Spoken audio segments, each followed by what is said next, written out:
Untuk melakukan sharing printer ya. Jadi kita udah punya printer ya.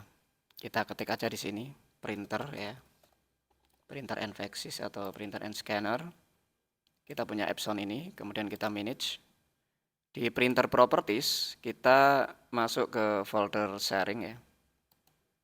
Folder sharing nanti kita akan bagaimana men-sharing ini di komputer yang lain ya. Dari awal setting sampai akhir ya. Sharing di sini kita centang saja sharingnya. Nah ini ternyata dia belum bisa, ini harus kita change sharing option. Nah dia minta ada di network and sharing center sama change sharing center. Kita coba diurut aja network and sharing center. Masuk ke settingan ini ya, ini penting banget ya. Kadang kita sudah nyering tapi nggak berhasil, maka kita cek di sini nih. Change advanced sharing, ini yang paling penting settingan. Settingan pertama kita complete aja dari atas, yaitu network untuk private ya. Private itu kita turn on, kita aktifkan di pencarian supaya komputer kita terlihat di tempat lain. Kemudian ada di sini ada turn on file and printer sharing. Ini printer sharingnya harus turn on ya. Jadi supaya nanti ketika kita ada di network jaringan itu langsung printer sharingan kita bisa. Ya, dan bisa dicari. Kalau Discovery itu bisa dicari ya. Kemudian untuk yang JAS ya atau umum atau public, tamu atau public, kita juga turn on network discovery, turn on file printer and sharing, kemudian yang all network seluruh jaringan, turn on sharing so anyone can access. Ini nanti biasanya kalau kita bikin folder kemudian kita share, itu langsung bisa diakses orang lain. Ya, jadi kita turn on. Kalau untuk sharing itu sebaiknya kita turn on semua. Kemudian ini encryption 128 bit ini tidak ada masalah ya.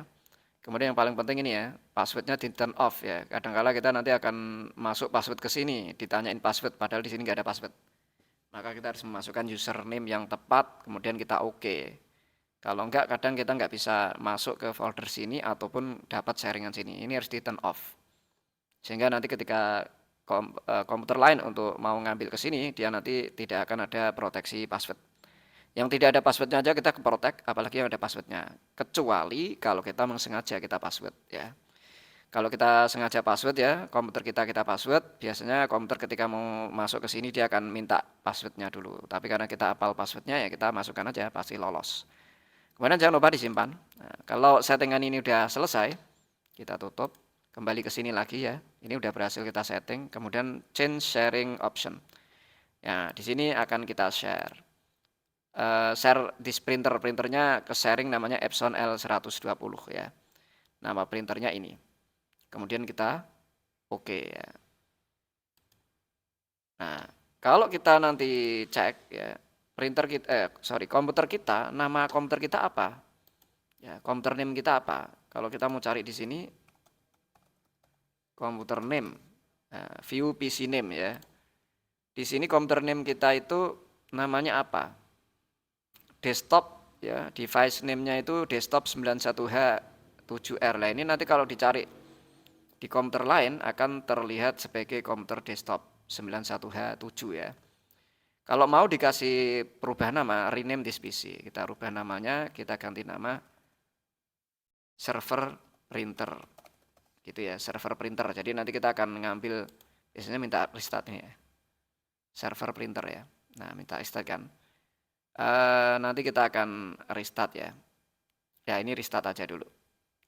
Nah, kita restart ya. Nanti ini yang jelas kita udah, atau restart later dulu aja deh. Nanti kita restart setelah ini. Tapi nama kita akan berubah, tapi belum dirubah sebelum kita restart. Kita memastikan dulu, tadi kita sudah men-sharing printer kita ya. Kita cek ya. Printer, ya, kita cek lagi. Epson, kemudian manage di properties tadi. Apakah sudah ke-sharing, namanya ini ya Epson ya. Ya oke, kita restart ya. Setelah itu kita berhasil ya. Dan kita akan lanjut ke nanti di video untuk mengambil printer dari laptop atau komputer lain dari jaringan. Tapi dalam satu jaringan ya. Harus pastikan menggunakan WiFi yang sama. Ya, kalau beda WiFi ya nggak mau ya. Oke, sampai ketemu lagi ya.